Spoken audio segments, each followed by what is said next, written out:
Hi, everyone, and thank you so much for joining us in this episode of Credible Perspectives, where we are still discussing everything to do with electric mobility. And in this episode, we are joined by Miss Magdalene Kabiru, who is the marketing manager at UTU Cars. Karibu sana. Sante. How did you find yourself in the electric mobility world? I'll say it's passion for cars, and also since it's the current market that will take full in years to come. So it's the best space to be in currently and in the future. What's exciting about this space? Opportunities, innovation. There's so many good things coming up. There's women also in e-mobility, that is startups. So if you're among the startups right now, 5 years from now, you'll be the champion, you'll be the bigger person people look out to in terms of e-mobility, since it will be now have grabs the whole market. So yeah, the starting point. Tell us about UTU Cars. UTU Cars, so is a baby. It's a subsidiary of a mother company which has been in business for 17 good years. So we decided to transition to e-mobility. So from ICE, which is fossil cars, normal cars, to fully electric vehicles. We started out, I think, in 2021. We started by doing research, bringing in solar cars. We tested, drove them, tried it in our market, so that now we know what is good for our consumers. We started out small, upgrading, and now we are confident with ourselves, and literally we can advise from corporate to individuals on the kind of car you need to get as an electric vehicle, as an electric vehicle. And also on the same, we are in an East African company. I think the only one for now. We are in Uganda, Tanzania, and Rwanda, and we're looking to go into Central Africa. Basically, we want to be in the whole of Africa. Okay. Yeah. Good things are happening. Yeah. Good things are happening. Yeah, they are. UTU Cars has placed itself as a luxury car dealer. Yeah. Right? How has that been taken up by the people? It's positive. It's great. But we are not also just premium. We are trying to fit into economical cars, not just premium. Premium is what we started out after the small tiny cars, and then we did find our niche in the market, and we decided to go the premium way. Okay. Yeah. Okay. How are your sales looking like? Sales, I will not say much, but at the moment we have no cars at the showroom sold out. Yeah. All sold out. All Completely sold out. No, it's pre-order book. Pre-order or book. Is the manufacturing done here? No, it's in China. Okay. Yeah. Okay. But you can assemble here too in Kenya. It depends on how fast you need your car and the purpose for your car. Basically, it's all round. Okay. Yeah. Good. So how have you tagged your vehicles to be so attractive to people that you've sold out all vehicles as at September 2025? It's all about positioning in the market space. We have a lot of competitors in the same field as ours. Remember, I've said we are founders, so we know the nitty-gritties of each and every level, where to go, where not to go, where to touch, where not to touch. Also, like I've said, we've been in business for 17 good years, and UTU being a subsidiary 3 years now, we know the kind of spaces we would love ourselves to be at. So we know what's good for us, and whatever we market, our product has to go to the right consumers. Yes, we are known, but we are not so much known like into the individual level, but into the business world, we are very compatible. Okay. So if someone comes to you and wants to buy a vehicle, Do you have financing options for them? Yes, we do. Tell us more about that. So we usually have clients who come to us wanting cars on financial specs. We always offer two solutions. You can come with your financier, or we can finance for you through our banking partner, who is NCBA. We do 80%, and then you do 20%. So if a car goes for 3.9 or 3.5, let's say you'll do the 20% of the 80%, and you give us, let's say it's around 700, and then the bank finances for you the rest. And for us to reach there, we have to check on your record, that is the M-Pesa statements, bank statements. If your records are good, we are going to finance for you through our banking partner. But if they're not good, you can find other options. You can also come with your own circle. You can ask for your relatives or friends to come through for you, as long as they're financing for you, so they pay for you. And then you, as an individual, can have a deal with the person who financed for you, so that you can clear out the balance. Okay. Are the financial institutions taking up the electric mobility vehicles easily? For quite some time it was hard, but right now, since NCBA started out, now they all want to come in. So it's gonna be positive after some time. I think they will all want to be in that space. From where you sit, why do you think that since you've already named the bank, NCBA took it up as easily as it did? And why other banks are still hesitant? Why? Understanding the matrix of the car. Okay. You see, for an ICE car, you can put a tracker, and you can always allocate it. So for them, they need to understand how the car works, operates, because I don't know how once you fail to make your payments, the model of repossession, the resale value, if they do their research. So since it's, like I've said, it's a growing industry. So NCBA put themselves they have understood the market, and it's just like the normal cars. So they know if they want to repossess their car, there is a resale value of the car, as long as the car is well used and maintained. Okay. I want us to now look at it from the customer's point of view. What barriers have you seen they've created for themselves when it comes to the electric mobility vehicles, and especially with financing? In conjunction to financing, Ama? No. When I come to you and I tell you I want to see a car, but it's an electric mobility vehicle. It has a battery, and like you've said, it costs like 3.9, and I want to put it to use in Uber, for example.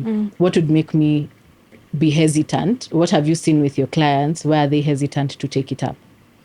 The main hesitation with our clients, especially on the individual market, is the pricing.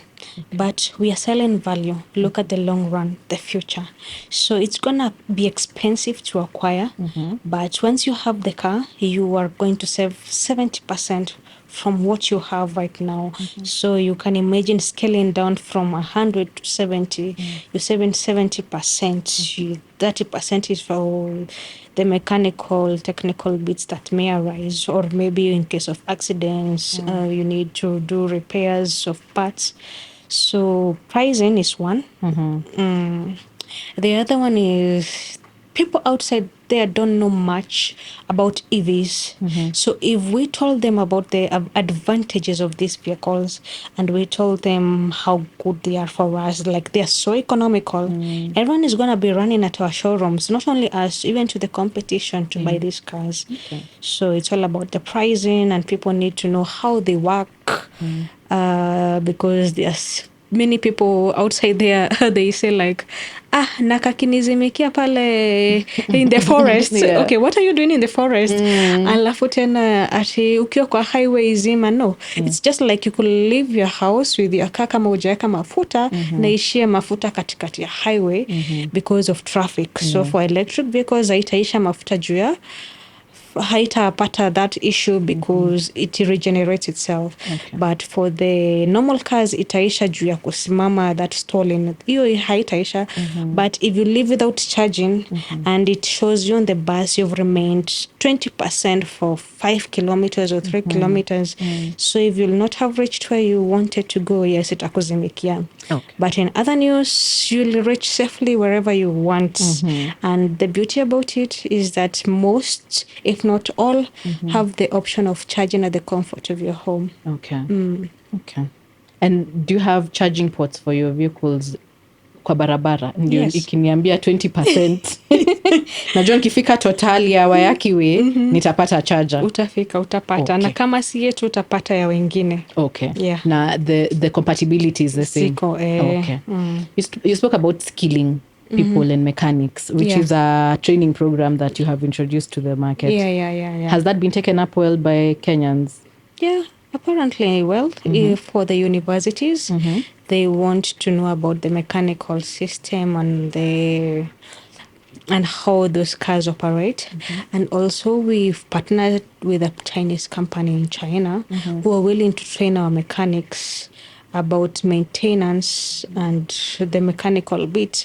So whatever we're going to learn from them as experts, we're going to go and teach the same on to the university kids, so that 10 years from now we'll have engineers who can make, create, fix electric vehicles. Okay. Yeah, so it is well appreciated and it's been loved. Are you partnering with only universities or even TVETs, or how are you carrying out the training? We can reach out or you can reach out. We are not biased. Okay. It's a two-way traffic. Reach out, we reach out, ama we reach out, either way. Yeah. Okay. And so if I come and get a car from you and there's a problem, you have a database of mechanics that I can reach out to. Yeah. Okay. So, We can actually it's some technical bit, like if the car came with imekuja na shida zake as mechanical, our technical team can always come to you where you are. Ama if you're flexible, you can come to us. Okay. It might be free depending on the situation of the car, or we might charge if it is more of negligence or lack of maintaining the car properly. Okay. I like that. Nimejibu vizuri. Kabisa. Okay. I'm just thinking through it and wondering if an individual wants to get this training and Hannah doesn't necessarily have a background, say, in an engineering course, or hasn't had a background in or is not in an education institution right now, but they want to learn the mechanics. Can they come to you and you'll be able to assist them?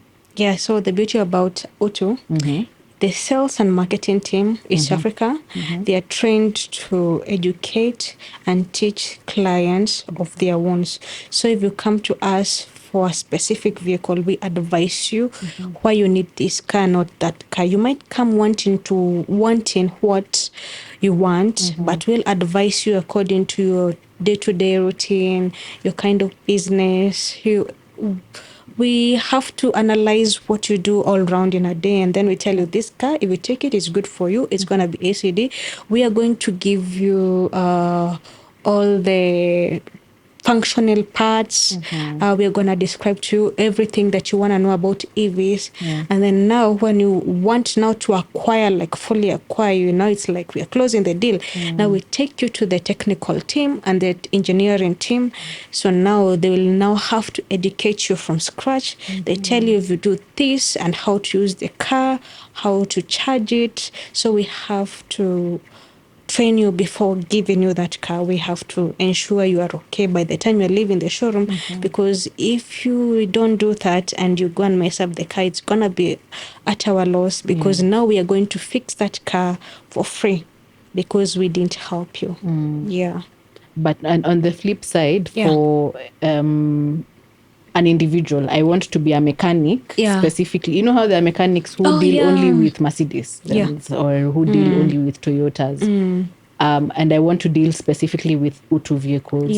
Can I receive training from you? Yes, you can. Yeah, So you can. they can reach out to you. Yeah, they can reach out to us. Sawa. Yeah. Haya.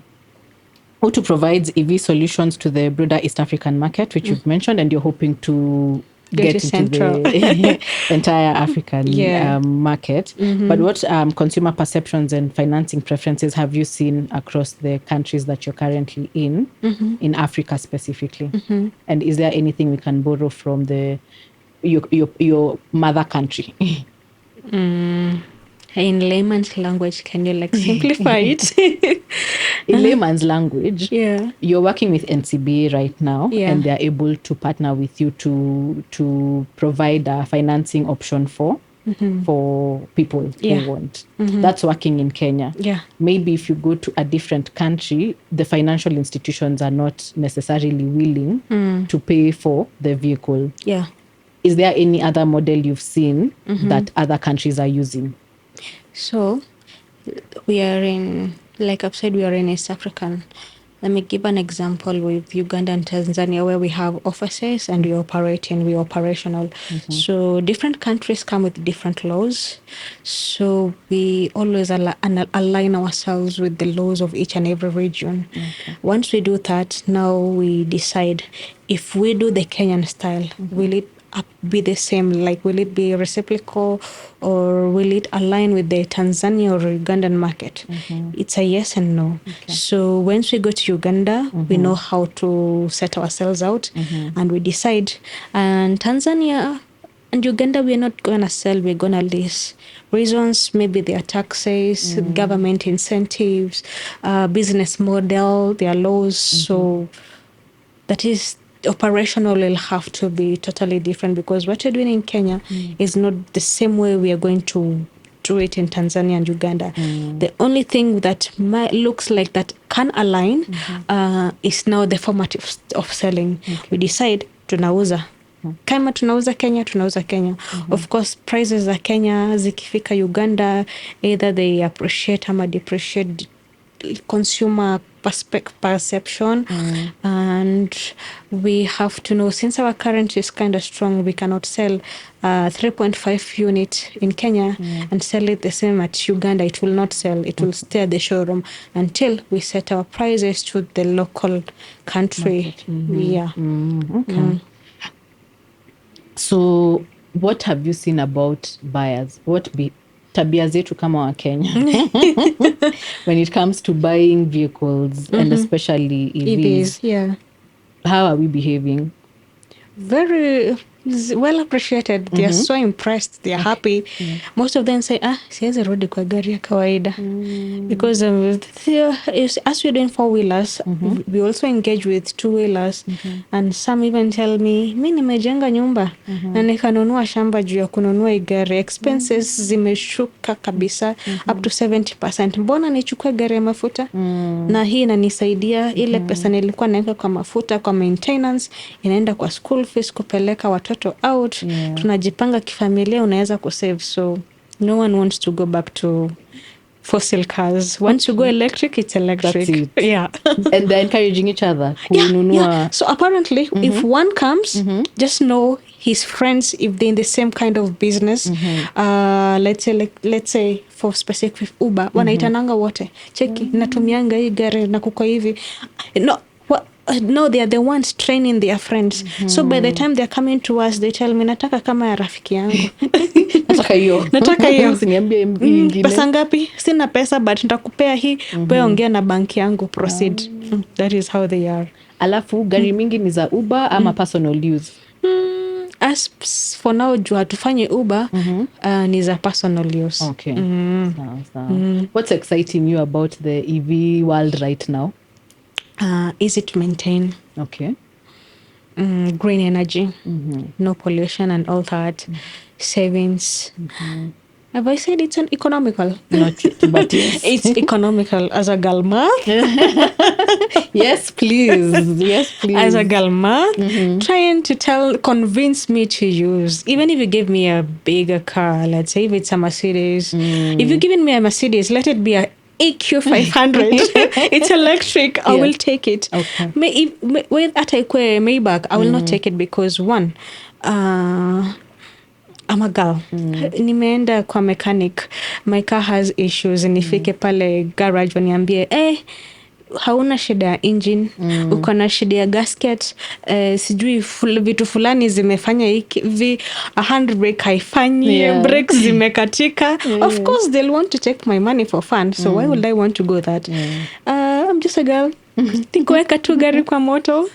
Nitajua kwenye nitaweka brake fluid yangu, nitajua kwenye nitaweka coolant yangu, wiper water. That is the only thing I need to know about electric vehicles. It will save my time and energy. And then ikifika nyumbani, just plug it kwa charger. Asubuhi naamka naenda kazi, hakuna haja ya kuenda kusimama kwa toll station ikiwa mafuta. So it's value for my money. Everything is accountable properly. Na kwa charger tunatumia tu socket ya kawaida? Just a normal socket. Okay. Yeah, plug and go. Plug and go. I love that. I love that. In your wildest dreams, or in the next 10 years, what would you like to see in this world? All of us going green.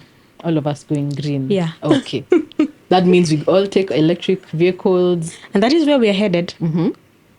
You'll remember this interview a few years from now. We are all going green. Okay. Yeah. All right. What's happening on 2nd October? On 2nd October, we are having a roundtable for EMAK. And I'm encouraging participants, people from outside there, please come. Please participate, join us, and get to know what happens in the e-mobility sector, what we do, what we talk about, and maybe chip in with a few incentives, how we can make the movement go to the next level. All right. Awesome. Thank you so much for coming. You did well. Thank you. And thank you so much to all of you for joining us in this episode. Details of the roundtable will be right down below. Please come and join us and hear all about the electric mobility, all about electric vehicles and bodabodas and everything to do with sustainable transport. Asante sana.